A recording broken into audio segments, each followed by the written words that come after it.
Bonjour, bienvenue sur le podcast L'entreprise de demain. Bienvenue dans ce nouvel épisode. Le podcast de ceux et ceux des entreprises qui conjuguent humain, impact et performance à 5 ans. Je célébrerai ces 5 ans comme il se doit en septembre en vous proposant des événements, une série spéciale, une saison spéciale. Et en attendant, j'ai eu envie de faire une pause pour avoir le temps de vous rediffuser des épisodes phares du podcast. Et surtout, de vous partager les coulisses de ces épisodes, parce que je pense que c'est important. Ce sont des épisodes, alors là je les diffuse un peu de manière chronologique, mais ça ne sera pas toujours le cas. Ce sont des épisodes que j'ai eu plaisir à retrouver, puisqu'à l'occasion des 5 ans, j'ai réécouté l'ensemble des épisodes. Et donc voilà, je vous en parle. D'ailleurs, si vous êtes intéressé par les coulisses d'une manière générale, sachez que ce podcast a une newsletter. Le lien pour vous inscrire est dans les notes de l'épisode et je partage les coulisses du podcast, plus qu'ici bien sûr. Et surtout, c'est là que je diffuserai en avant-première tous les événements de septembre autour des 5 ans du podcast. Alors cet épisode que je vous diffuse aujourd'hui, c'est une interview d'Éric Masboeuf, dirigeant de Clufix.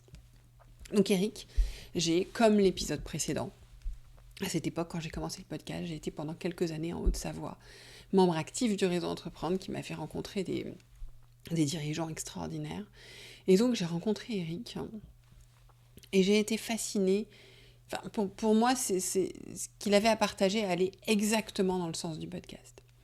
Puisqu'en fait, ce n'est pas à la base, on va dire, un entrepreneur humaniste, un dirigeant humaniste. C'est un vrai dirigeant qui voulait faire du business. Et il voulait une croissance à 2 chiffres.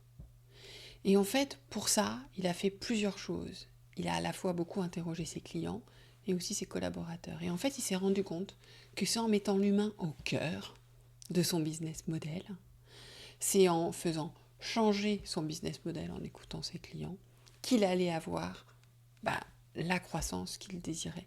Et qu'en même temps, ça allait lui permettre d'avoir vraiment de l'impact. Donc vous voyez, le moteur n'est pas toujours celui qu'on croit. Et c'est ça qui est important aussi.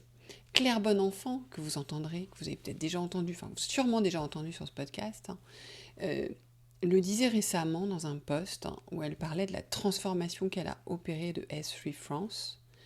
Énorme transformation managériale, mais elle a eu le go de sa maison mère, qui n'était pas du tout dans les mêmes pratiques, parce qu'elle leur a dit « c'est pour moi la clé pour rétablir la performance souhaitée », parce que c'était ça la problématique. Donc vous voyez que, que le moteur, ce moteur peut fonctionner, c'est ce que je voulais montrer avec le podcast, et je trouve ça extrêmement important. C'est pour ça que je voulais vous repartager cet épisode. Et je trouve que cet épisode, d'ailleurs, parle autant sur l'aspect humain que sur l'aspect business. C'est-à-dire, qui que vous soyez, vous pourrez vous en inspirer, il y a des choses extrêmement intéressantes.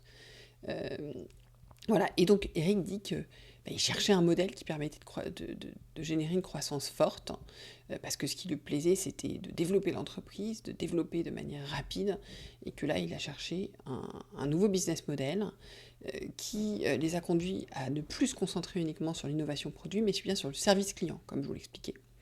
Et que une phase de croissance, comme il le souhaitait, il a très vite compris que c'était incompatible avec un fonctionnement de silo, que ça ne pouvait fonctionner qu'avec une collaboration fluide, agile au travers de l'entreprise. Donc ça, c'est important, il en a eu vraiment très très vite conscience.